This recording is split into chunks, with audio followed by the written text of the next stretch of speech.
This is a recording of the October 23rd, 2021 virtual meeting of the NMRA-PCR Coast Division. It features a Tool-a-Palooza with a number of members showing their tools. To go just to the Tool-a-Palooza, forward to 19 minutes and 30 seconds into this video recording. Welcome. This is our Saturday, October 23rd, get together of the PCR Coast Division. We actually have three things today. First, just a little discussion about our field trip and then our auction announcement. We have scheduled an auction. We'll talk about that. Today's focus is called a Tool-a-Palooza. And, we talked about this last week, and the idea is to bring in and share unique tools that you have either bought, built, or made. So the idea is to go through that. We've got a couple of folks that are going to present, and then I know we've got different people that have just brought their tools. And then we'll finally close just with bring what you're modeling and go from there. So with that, I'm going to go ahead and start just with a basic discussion first. Before we even start the discussion, I wanted to make an announcement. We have booked the Elks for March 6th. And the intent is to do an auction on March 6th. A couple of comments on the auction. We are going to use the software that we have, which is, as everyone knows, is running on outdated Windows machines developed an application that's no longer supported. The idea is to try to document the auction really well and then reinstitute the software. Jer Ingram is going to take over from Bob responsibility for what I'll call the back end of the office or the auction. Craig is responsible for kind of the front end, the auctioneers, etc., moving things around. Bob has been responsible for the back end, the accounting, collecting the items, noting the bid amounts, collecting money, distributing money. Jer Ingram is going to take over that role going forward. We will need, quite frankly, probably about 6 to 8 volunteers for the 6th that have not volunteered to do the auction before. We've lost some folks. We've lost a couple of auctioneers. We picked up one auctioneer. David Gibbons agreed to be an auctioneer. So we're looking for one more auctioneer and probably, like I said, 6 or 7 people to work the back end of the auction. So that's like doing data entry. So for example, you need someone that every time someone bids, you have to enter the name, the number of the person who bid and the amount they bid, and then someone, et cetera. The challenge we have is the folks that have been doing it for about 30 years. So any questions, thoughts on that? I think it's pretty basic, kind of know what we're doing. The other thing that I want to start planning is a probably June get together in the South Bay. So I'm looking to figure that out. So anyone who's from the South Bay who's interested in kind of participating in that, the idea is to use a location there, potentially one of the clubs that may have some space, and then move to after that do layout tours. So one of the things we'll be looking at is folks in the South Bay, San Jose area that want to have their layouts open.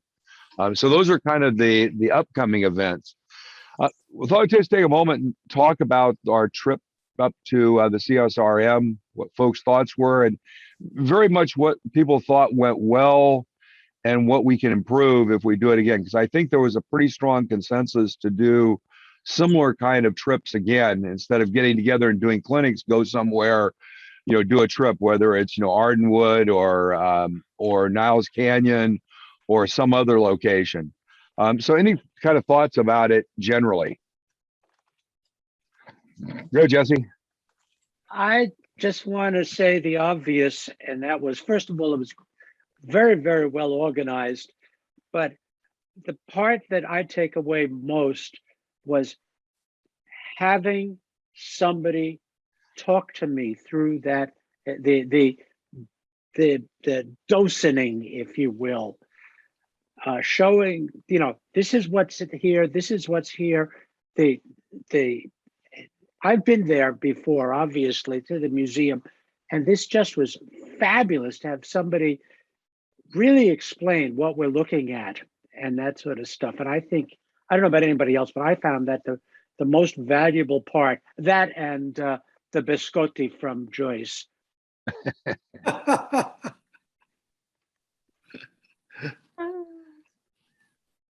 I think Oh, and something that, Ronnie's cakes. I won't tell her that. No, the thing I found, and I was thinking back on the interview that John did with me, 'cause I was one of the people who got stuck in front of a camera, was the pure social aspect of this.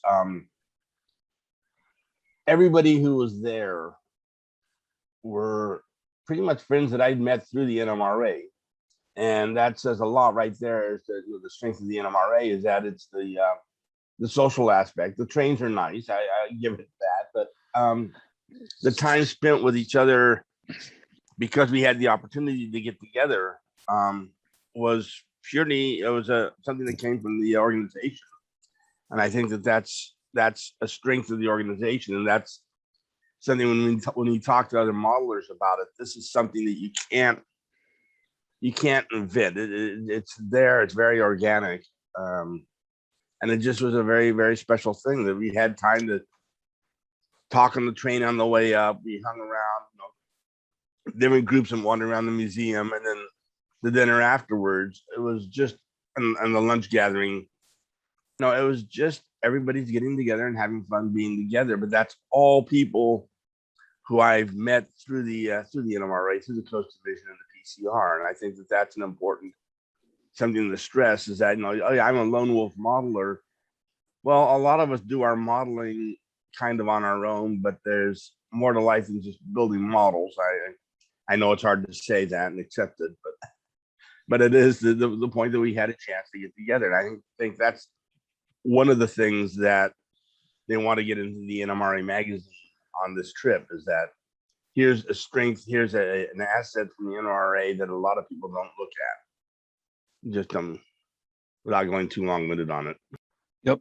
No, I agree. I think that's I think that's something that should inform our planning in the future, is to make sure that when we plan things, whether it's an event at a location or a trip like that, a field trip, that we provide time for socialization in it. I mean, it's interesting that you can drive up, but the riding up on the train was actually more of a social activity than it was the ride on the train. And so that was kind of interesting. I think that's a learning that you almost have to build in. It kind of comes back almost to what we did at the NMRA at the convention, of having the breakouts and the concept of lots of little socialization opportunities. Similar, I think, I was thinking about this, that if we do an event, an event in the South Bay, and we have some clinics in the morning and then have a lunch or something that's like a potluck, it might be interesting to do something to try to promote some new socialization during something like a lunch. Have tables with specific topics where you go sit at a table with a topic you're interested in, and try to get it. I think one of the challenges is getting people to interact with people they've never talked to before. And I think that happened a bit at the CSRM. So, but I did notice that most of the folks that came actually have been active on the video meetups as well. So there's pretty high correlation there of activity. Cool. Any other?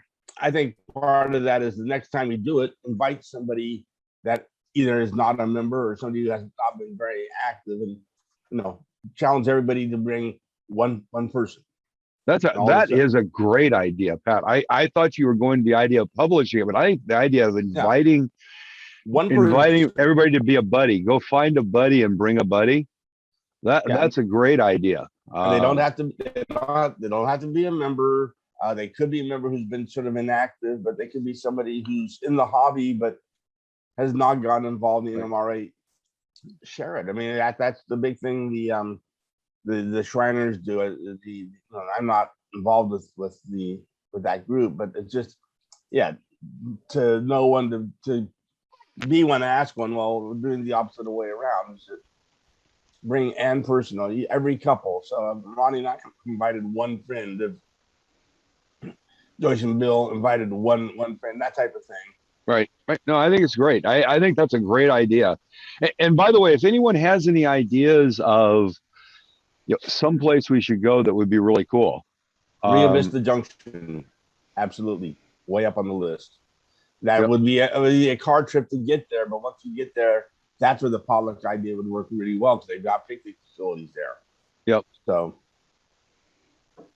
and again, no, obviously, I think we should be publicizing it on the PCR website as a Coast Division sponsored event, but put it out to the whole PCR that Absolutely. make it real clear that they're all invited to join us. And again, bring a friend.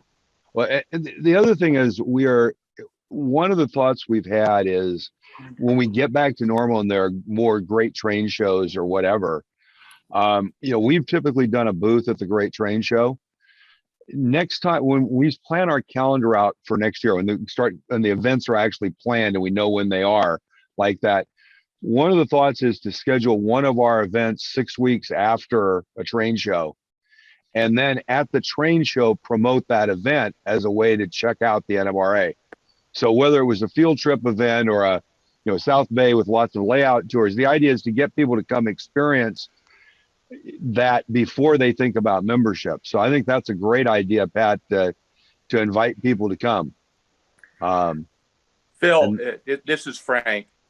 Another idea is for the Coast Division or the PCR in general at these train shows to do a couple of clinics, beginner clinics, to get people interested. I know that Bragdon does clinics all the time, and the people that run the train show, like, I know they've changed now, but they've always asked if people would do clinics. So that's another way we could do a clinic and have a handout and say, for further information, we're having this meeting. Frank, the clinic I would love to see us do is the little clinic you did on weathering. If we could figure out how to package that so multiple of us could do it, I think the idea of a hands-on clinic where you give people something and they do something would be a great, and give them a piece of wood is cheap. That might be that's a really interesting thought. And next year, as we kind of move forward, that's something I think we need to get some folks together and kind of think about, how do we do recruiting at shows and events, and what should we look like? So when people go to a train show and they meet us, what's kind of the image we want to present? And I think we need to, for example, if we get a nice video from John about the CSRM trip, and we've got videos, we edit something together of layout tours. What I'd love to do is have that running on a screen. So, when people come up, they say, oh, these are the kind of things that we do as a group, because I think that's what people want to know before they join the NMRA. So, yeah. One of the things Pat and I have at the great train shows, the two of us have sat at several of these and, made things. We just were working on stuff. I was making trees or something like that. And it was always something that anybody who walked by stopped and even watched just for a second. Yep. So I totally think that some kind of demonstration, some kind of clinic event, very fast though, would be real a crowd stopper, if you will. Yep. Well, and it couldn't even be so simple as a discussion of scale for people who don't, because a lot of people. That's an interesting thought. The concept of a really short clinic, and maybe we have 2 or 3 little canned clinics we can do that are 10 minutes, 5 minutes, and we do them, on the hour, or on the half hour. We have a schedule that says, introduction to model railroading scale at 10 o'clock. At 10:30, we've got weathering, how to make things look real. Whatever it might be. That's actually and actually have it where we have something where people come at a time and do something and get a demonstration. Anyway, anyone who wants to be involved in this is something we really need to start thinking about for next year. And I don't think it's a big job. It's a lot of work, but it'd be a lot of fun if we really could create that image. It'd be great at those events. So So, Phil, while I was at the museum last week, I was thinking that they ought to have, and maybe we can help them do it, but it would be nice if there were clinics at the museum. Maybe two different kinds, one for adults and one for children, to get them, even looking at that exhibit. That exhibit was almost hidden. yeah, that was a comment, and that was a comment that was made to Charlie. Was yeah, it was incredible. Once you got back in there, it was really nice. But quite frankly, I could imagine going to the museum and never going back there, because I would have looked at the Thomas area and turned right and gone down by the narrow gauge train and never even seen back in there. Yeah, but that's not our issue.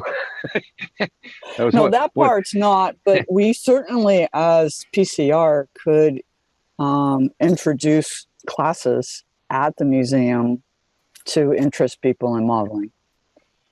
Well, yeah, that might be an interesting idea, Frank, to think about is, would the museum be interested in like a model railroad day at the museum? Maybe instead of maybe there's kind of a special deal at the museum where we partner to do a model railroading where you have some clinics. They do have some rooms there that you could do a clinic in.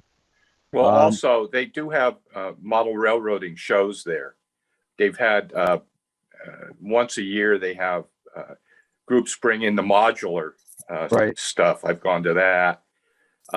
We could talk to them. I can tell you, you're not talking to the museum. You're talking to the foundation.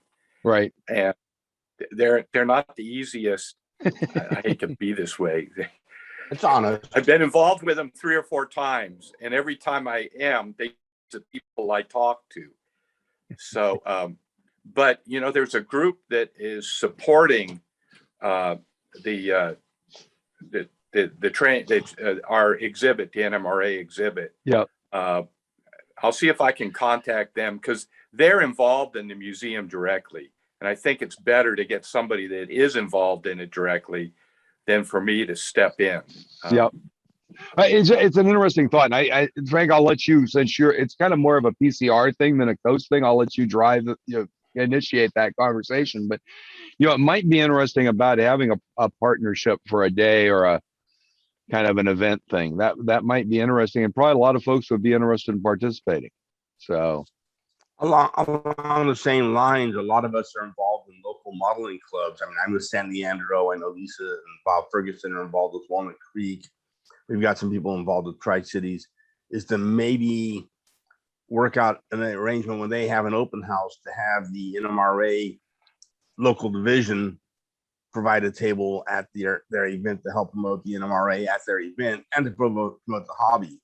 And we might want to work with the local clubs, the people out near East Bay, to when they have a scheduled open house to try to get the Coast Division involved with it.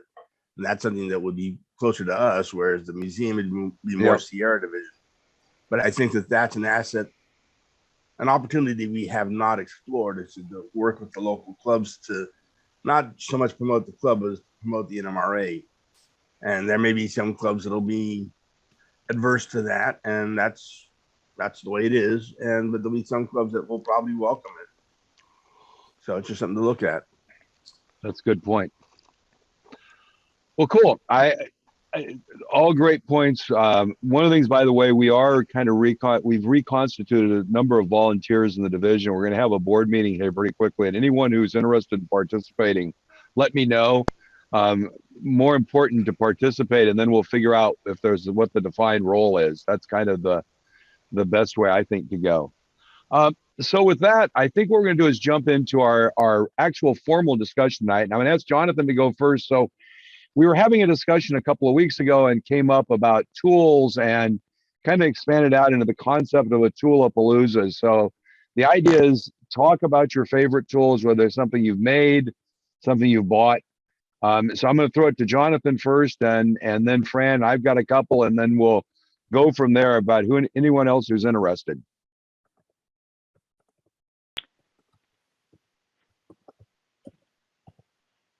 Hopefully, am I off mute? Yes, I am. Okay. Can you see my screen, more importantly? Yes, we can. Okay, I'm going to, if I could figure out how to put this in slides, so. No, that's not what I wanted. Sorry. I wanted it as a window. There we go. Okay, so I'm going to, instead of trying to show it with the camera, I thought it would be easier just to put slides together. But I have my camera and I have a lot of the stuff next to me. But really what I'm going to do is just kind of, what are those types of useful things you can 3D print at home? So if you have a 3D printer, there's obviously printing things for your models, but there's what tools can you print? So with that, I'm going to go, so things I've done, a lot of things to help on painting, organization, actual tools, some soldering aids, and then some templates. And so this is, you know, a collection of things I have done. So I think you've all seen this before. I showed this in one of the meetings, and I was inspired by one of the regional, the NMRA aspect. It's a simple paint mixer, and this is a 3D printed paint mixer. Actually, I designed this.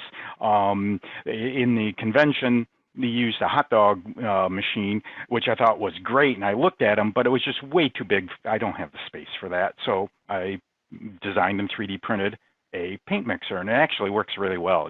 I use it quite a bit. I've printed and designed my own paint racks.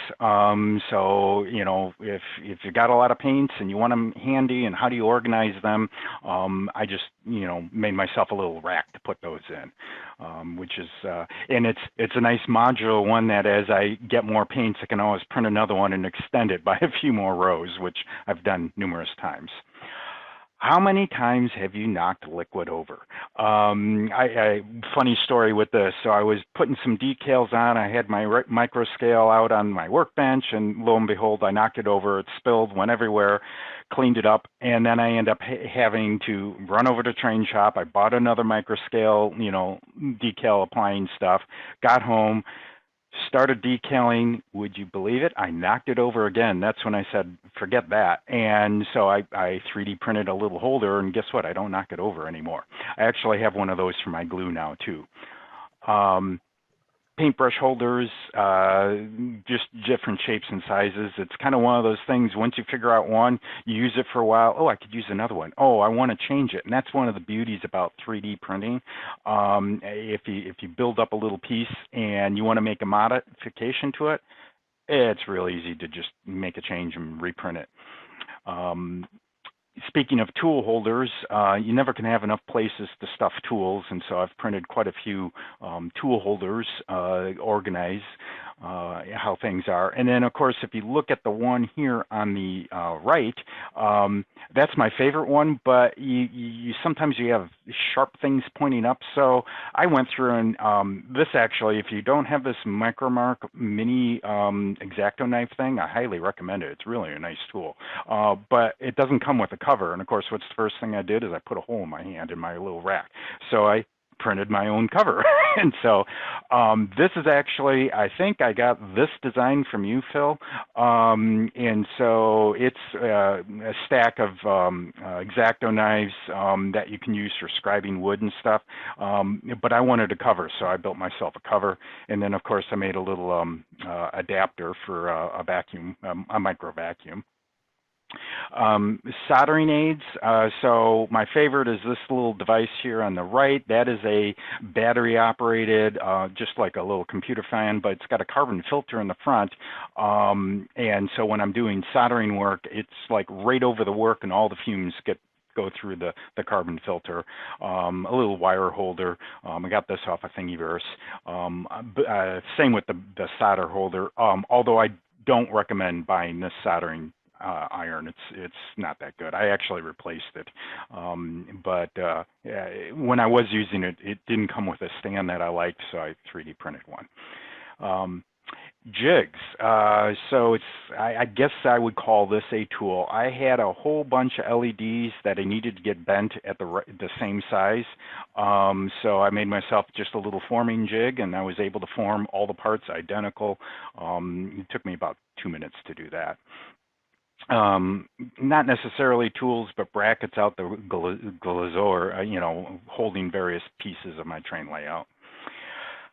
Templates. So I know you can buy these, but if you wanted the collection, so I do my own hand laying track, and if you want a collection of different templates and stuff like that, it can get quite pricey. So I just drew up a bunch of different templates, and anytime I want a different radius turn or something like that, I can very quickly make a template and print it. And I figured it out. These templates cost me about 10 cents each to print. And so, that's another tool you can make. And then, of course, if you're dabbling with electronics, especially Arduinos, it's nice to have like a little breadboarding thing. This is the little breadboard I was using for my servo switch controller. I hope I did not get you out of bed. And then the most useful 3D printing tool for me is actually the caliper. So, when you're making jigs or making anything, being able to measure what you need and having that tool, this is like really a beneficial tool.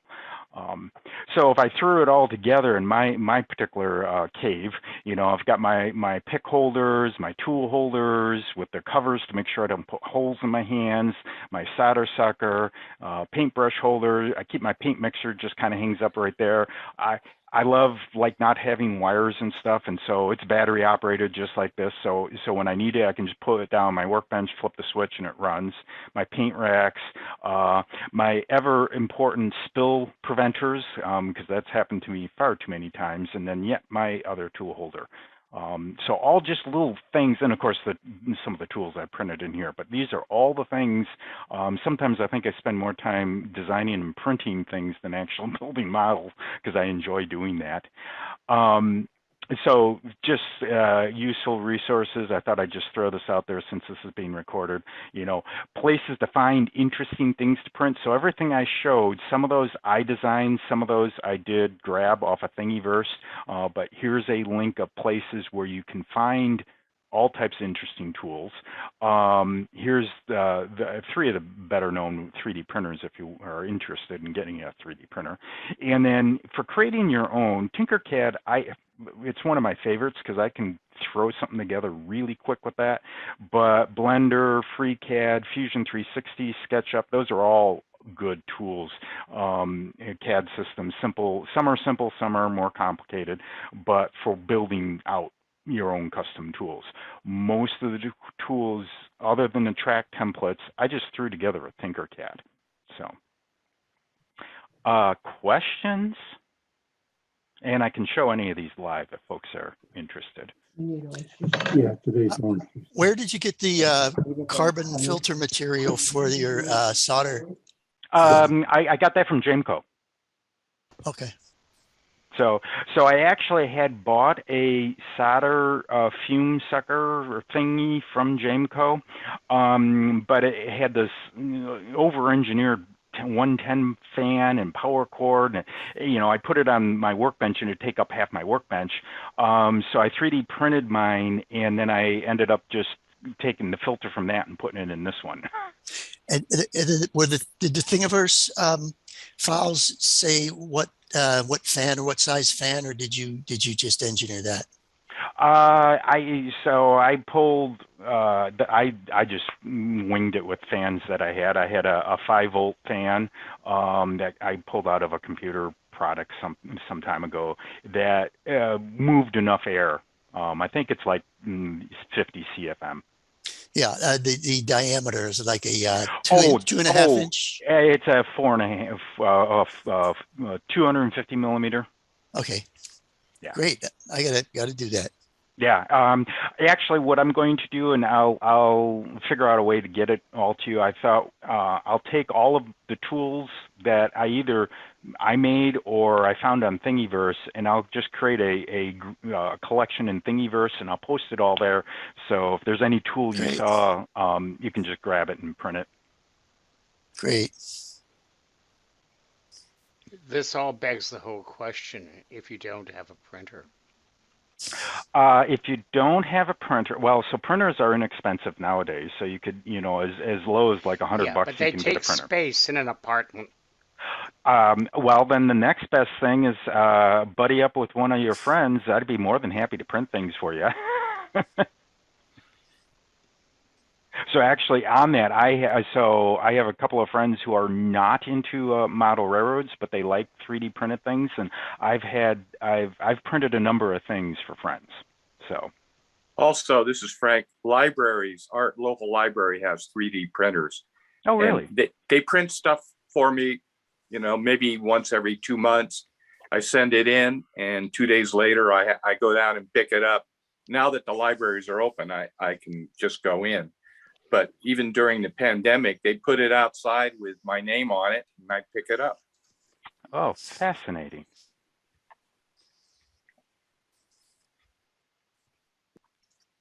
Cool. So, Fran, did you have anything to show? Go ahead. Not much beyond what Jonathan showed. Some of it sort of duplication, but I will probably take 1 or 2 minutes here. Cool.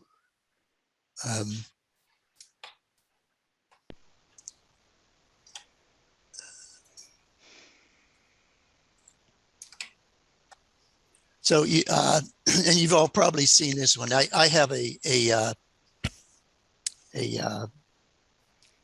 my hands shake when I try to do something accurate. I mean, if I'm relaxed, my hands don't shake at all. But once I try to get some accuracy in my wrist and my fingers, everything starts going to hell. And this is something I designed that can anchor. It's double back taped to a heavy aluminum block here, and it's the screw and bolt are tight enough that has just enough resistance that it'll stay still when my hand's wanting to shake. So I can just more accurately solder. In fact, I would not be soldering today at all without this. Anything I solder, I have to get this tool out. So I made a couple of them to fit different soldering. This is an early sort of a prototype, and a very old soldering gun on it, and just a little bit more close up. So I didn't get a photo with my hand on it, but you can figure how that goes. Then on the right, I saw Jonathan had this little jig also that will hold the wires together.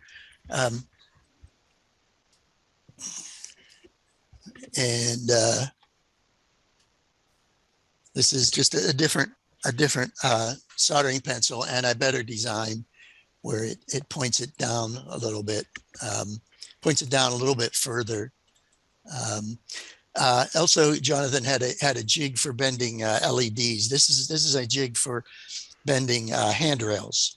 So I have a jig marked for every different kind of car that needs handrails. So you see, you just stick the brass in this hole right here, and this hole has a fixed bottom, and then take I take a piece of metal or the side of a pair of diagonal cutters and bend over once, bend over the second time, and then pull it out and cut it. And you can just duplicate of course, you all know this. You can do it in wood too. I don't know if you recognize the tubing. That's a rack, a hook in my bedroom for holding my CPAP tubing during the day, because it's, you get a long 6 foot of hose at your bedside, little thing off of Thingiverse that was really easy to print, and it's handy. It's a decent working little vise. That thing again. Sanding sticks, just galore. I mean, you use tongue depressors, any kind of piece of wood, but once you start printing, once you start 3D printing and designing, you kind of get into it. I guess, like Jonathan said, sometimes I'm spending a lot more time printing and designing than I am railroading. That's a jig. I didn't get a photo of it for the way I use it, but this is, I do some short cars that are for stone quarries, for taking big slabs of like granite out. And that's a jig for setting up the, there'd be like 8x8 planks that go on top of the frame that hold the granite on a short, 12-foot car. And Phil's going to talk about that one. I had a slight modification to it, and that's it.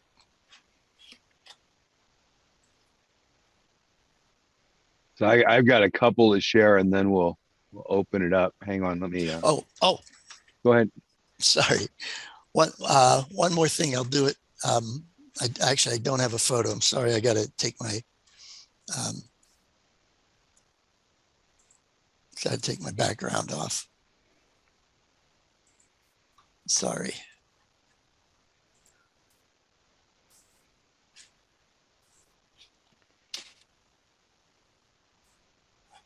Okay. This is another wire holder for soldering. So this will get taped down to a heavy block, and then on the sides you can really grab a wire with it and hold it as a soldering gun comes in. Thing is about this, like about this, is it's rigid and it has more surface to hold a wire, so the wire doesn't like pivot in the spot where you're holding it. So it holds it more stiff and more rigid. Just found this yesterday on Thingiverse, and I know I'm going to like it. And I think that's a really important point, is there's lots of stuff out there that people have made that you can get and potentially modify even. So, okay, so here's a couple. These were, so I as Jonathan talked about, and obviously I didn't do as clean and nice a job as he did, but I wanted to get stuff off of the workbench. What I realized was I had this corner in the workbench where there was kind of nothing there. It was getting stuff thrown in it. So I built the little wood stand there to make vertical space for soldering stuff in the top, and my power supplies that I use up on the top of that. I realized I had all these tools that were kind of in I drilled holes in a block of wood originally. My son gave me a little screwdriver set, and I bought one of those little file sets. So I ended up making these little really quick tool holders that just screw on the back of the workbench for screwdrivers. This is that 10-piece file set you can buy at all the train shows that has all the little files.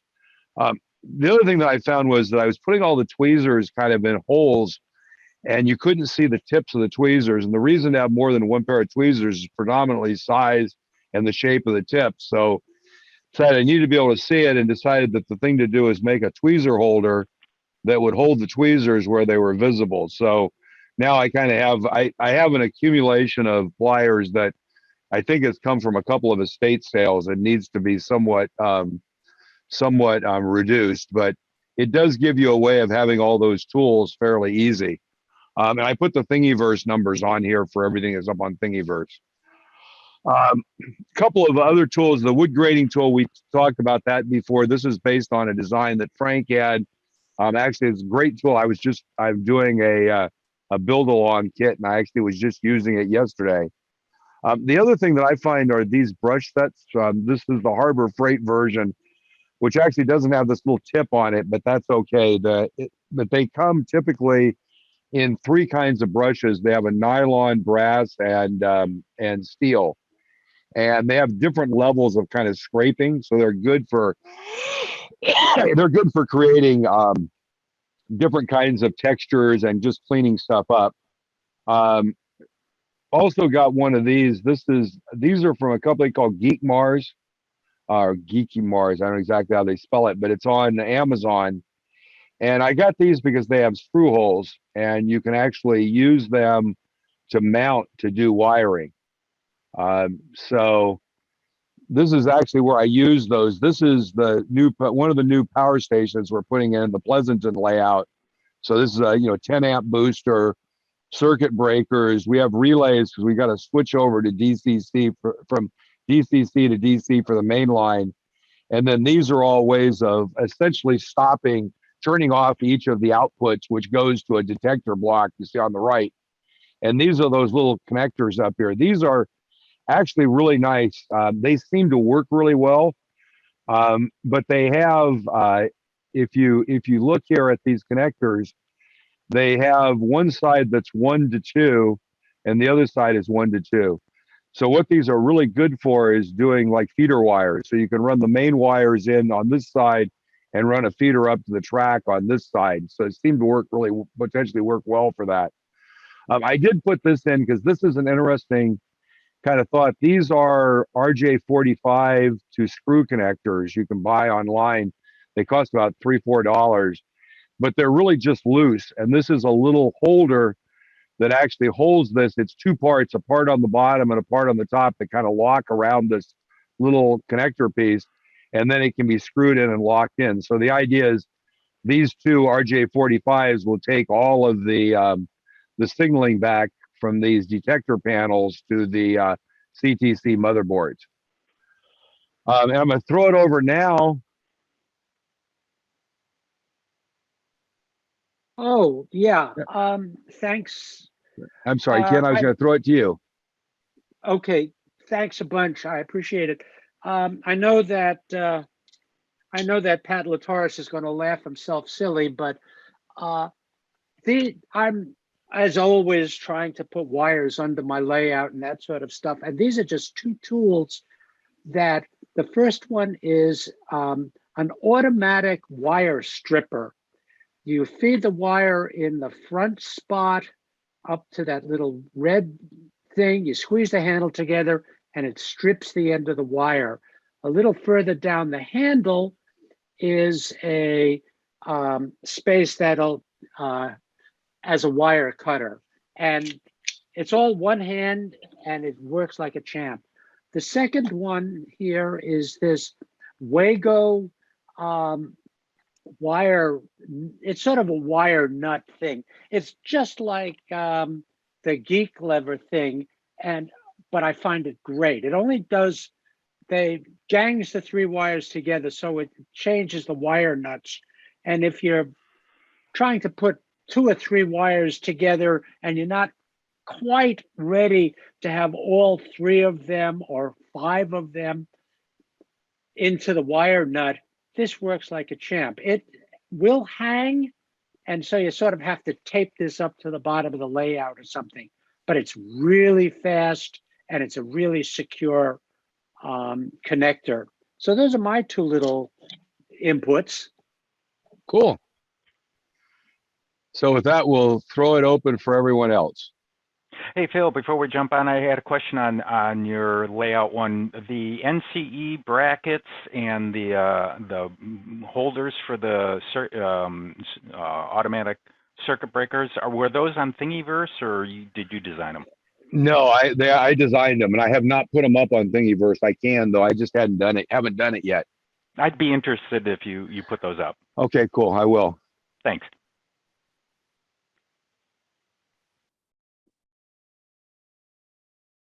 So anyone else, it's great. Anybody else got any tool thoughts? Oh, mostly I'm going to say if you're going to buy a tool, buy the best one you can get because you only want to buy it once. Now that's spoken as a former mechanic, so I've got a lot of snap-on stuff in my model railroad toolbox, surprisingly. But yeah, when you're buying screwdrivers and things like that, don't buy the cheap stuff because it's not going to last, and you're going to buy it 3 times.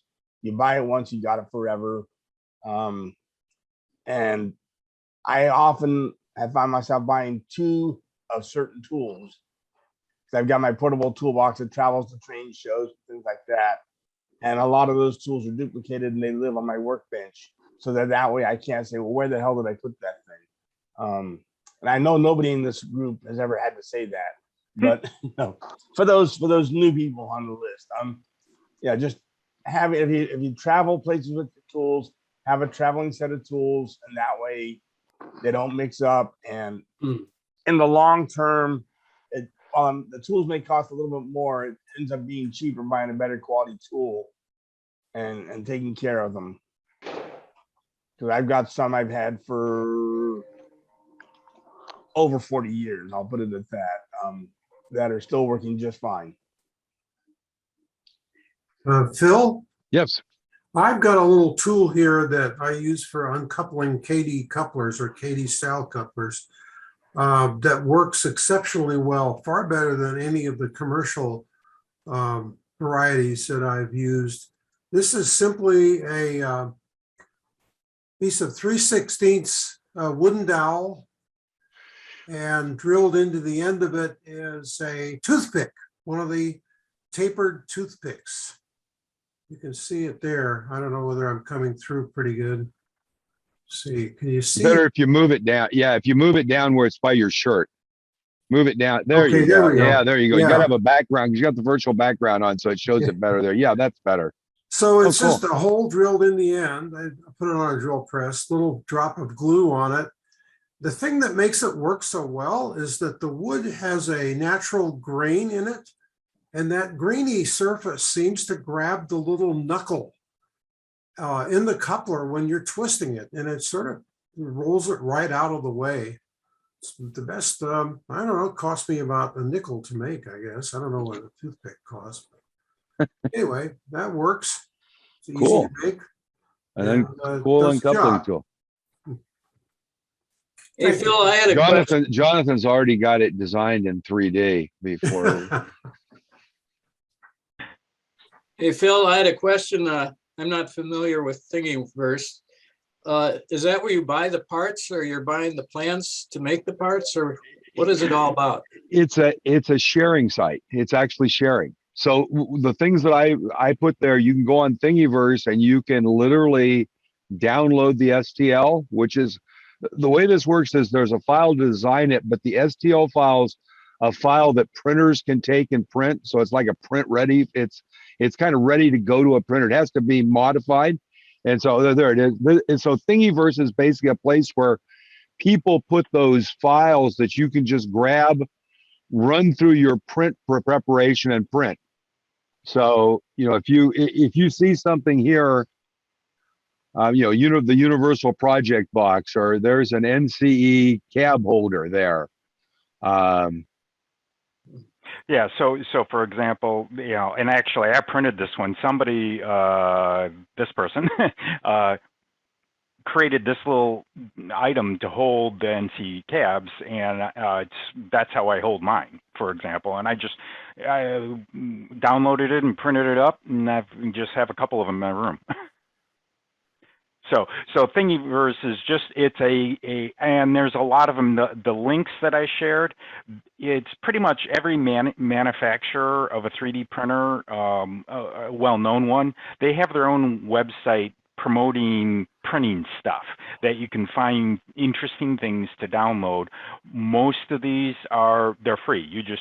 You download them. You can contribute and give money to folks if you want, but people freely post stuff. Things I've posted, anyone can take and modify and update. What is your recommendation as far as a 3D printer for someone just starting out that hasn't done it before? Any particular product? It's MakerBot. I think they have a pretty good printer in collection. Creality is another really good one. A higher end one, which I have, is Persa, I think is how you pronounce it. It's out of the Czech Republic. You really can't go wrong with any of those. Would you mind putting those on the chat? I couldn't quite write that fast, so. Oh, yeah. Actually, Thank I'll do that. Thanks a Well, lot. and I think, by the way, up on our YouTube channel, Jonathan did a clinic on 3D printing a long time ago. and that's probably worth watching because one of the things is most of what you've seen here, in fact, I'd say almost everything you've seen here is a filament print, which gives you more strength and it's larger size. So for this kind of stuff, a filament printer is a good deal. I know, like the Crealities, I think they're under $200 now, well under $200. So pretty inexpensive, but they do take up a lot of size. I have noticed that they do take some room up. Yeah, so I mean, it's my first 3D printer. I bought a monoprice, and it's probably a foot by a foot by a foot, so a pretty small one. Bought it off of Amazon for like $100. And I quickly replaced it for two reasons. One, that wasn't enough build area, and two, the quality was not that good.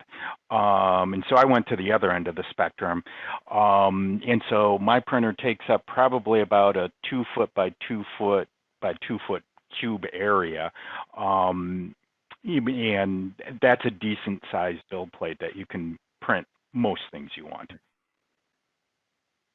So I Probably would, should need ventilation. I have ventilation, so it depends what you print with. So if you print with like ABS or PET, then yeah, you probably want ventilation. I print with PLA, which is actually a natural-based product, and there's no odor from it. And so the printer lives right next to me in my hobby room. and Jonathan, any of those three brands that you mentioned, I know that Creality is not like specific.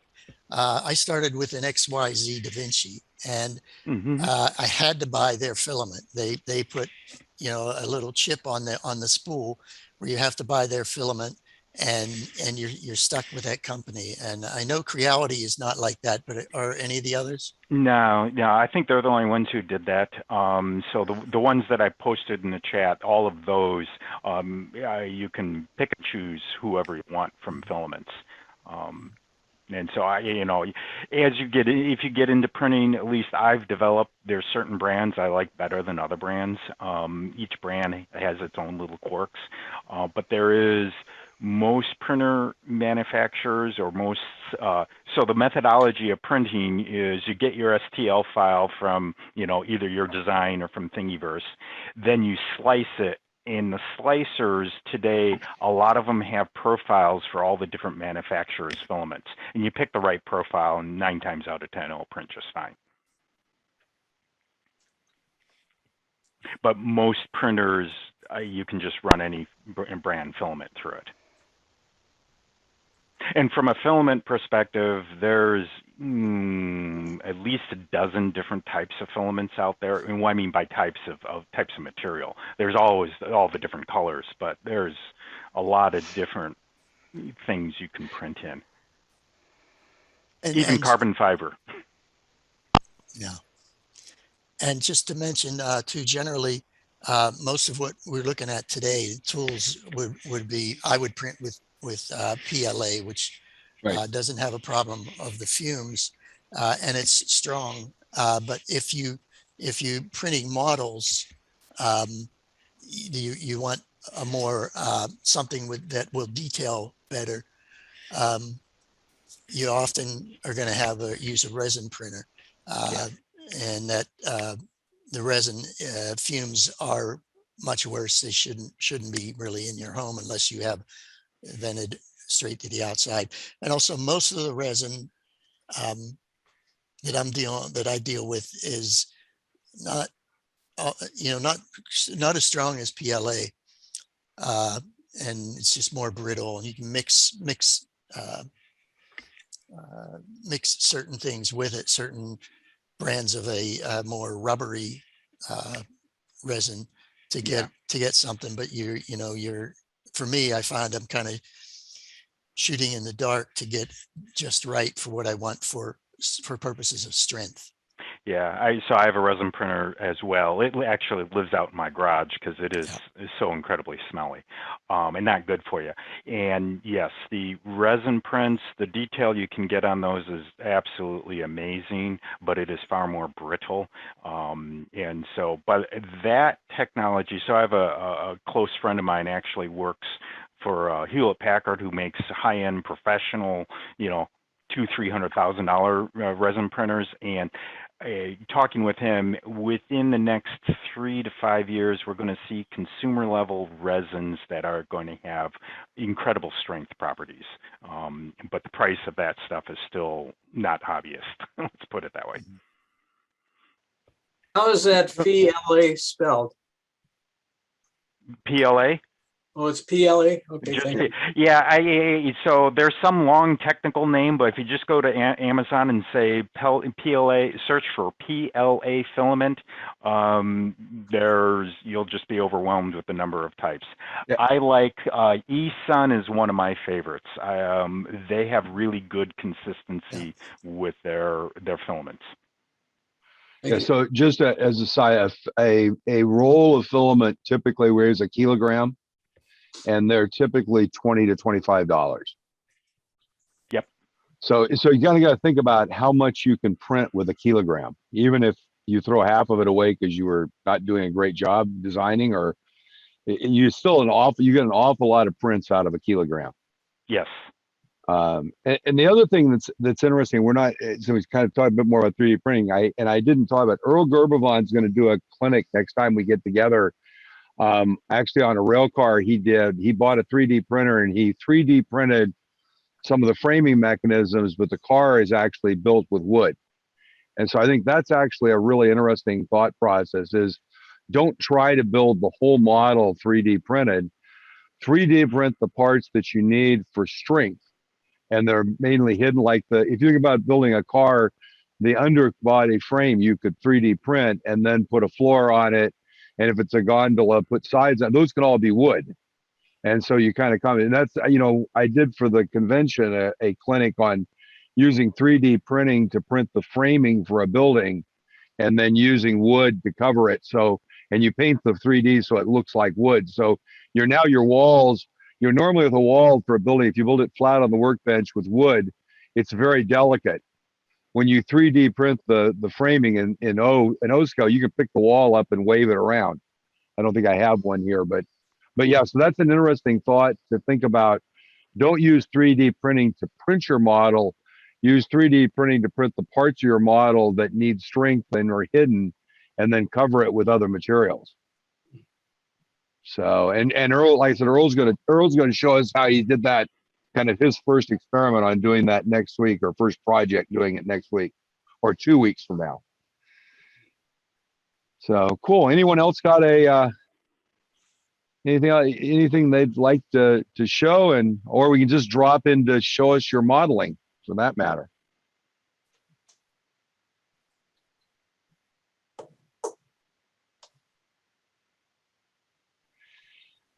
If not, we can just relax and talk about other people. Who's not here? Say, Phil. Yes, sir. Yeah, one thing to keep in mind is that the NMRA has the partnership program. So if you're buying tools from places like Micromark and such, you can get a discount. That's a great point. Great point.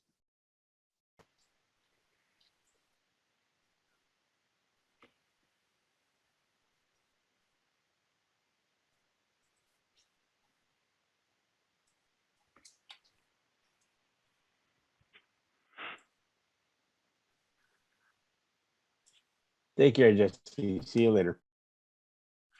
Well, I tell you what, how do you access the NMRA program?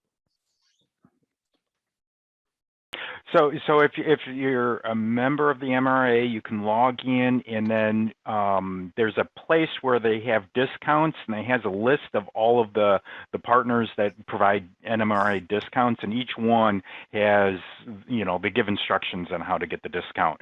For Micromark, it's the coupon code is NMRA. Here, hang on, let me share this.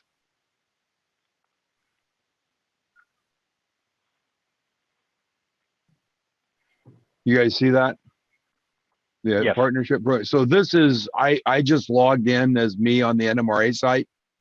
And so if you log in as a member, Oh, you'll go actually, here. we're seeing your slide deck. I shared the wrong screen. There we go. I should share this screen. There we go. So There you go. this is what you would see as a member. And so if you look down here, this is the partnership program. And so basically each vendor is here, and right here it says what their code is to use. So if they have a code, here's the Clever Models code, the CMRA code, Daylight Sales, we know locally. So I think going down Micromark, here's Micromark, and here code NMRA. Yeah, So I yeah, recently did a purchase. That's how I knew that one was NMRA. Yep. And so it's a great way, if you are buying something, at least look through your first and see if there's a discount on it. So.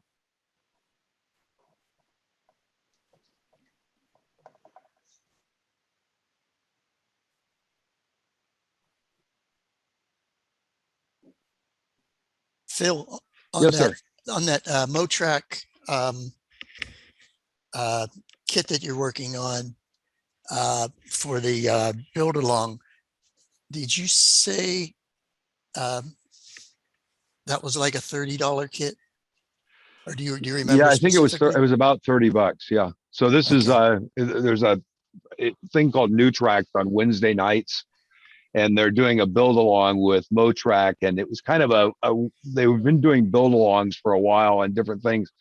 And there was a suggestion that, gee, maybe doing a build along with 4 different scales would be interesting. So I actually have 4 people building N, H, O, S, and O of the same model and talking about what the differences are.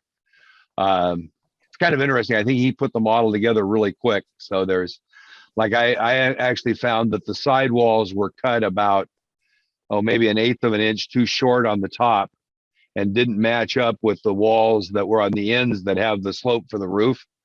And so I had to add on to it. So kind of an interesting indication of what happens when models, I think, get built very quickly by a manufacturer. But it's a little freight house passenger, freight house.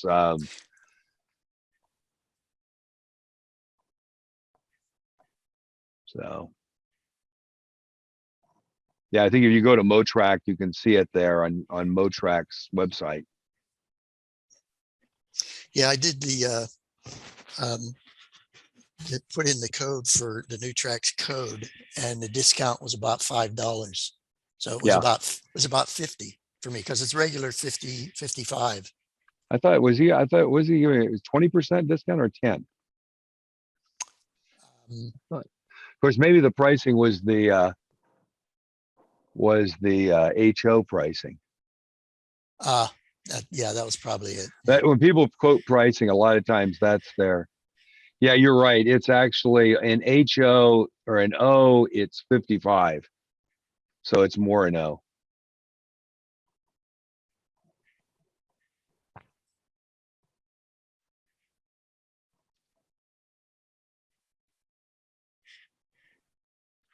Anyway. That's why you got the discount, Phil. You got mostly an HO set. Well, it's always an interesting question about the difference in price between HO and O, because it's actually 7.8 times larger in volume. So if you're building a building, it's volume. But a lot of things are not that much more expensive. So it's interesting. But,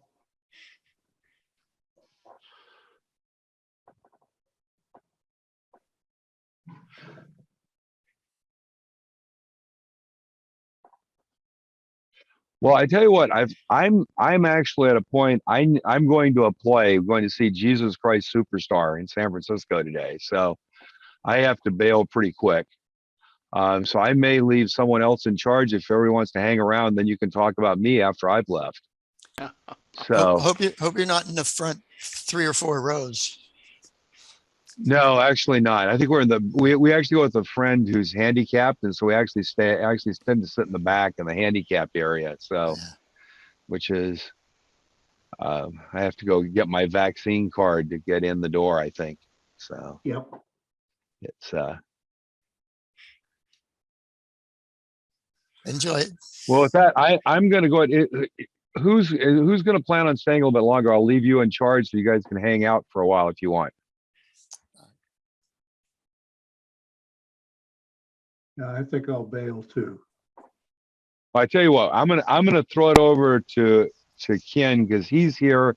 He can be control, and he can decide when it leaves. So you guys have a great week. And 2 weeks. We'll see you in 2 weeks, and we'll see Earl, and hopefully that'll get us all excited about building 3D printed underpinnings for our models. So Wait a minute. Did you just say it was who did you say you were throwing it over to? to you. Oh my God. It's simple. You just be the host. You get to, what that means is you get to mute people, turn them off. You get to do whatever you want. Oh. Anyway, you guys have a great week. We'll see you later. Okay. Bye now.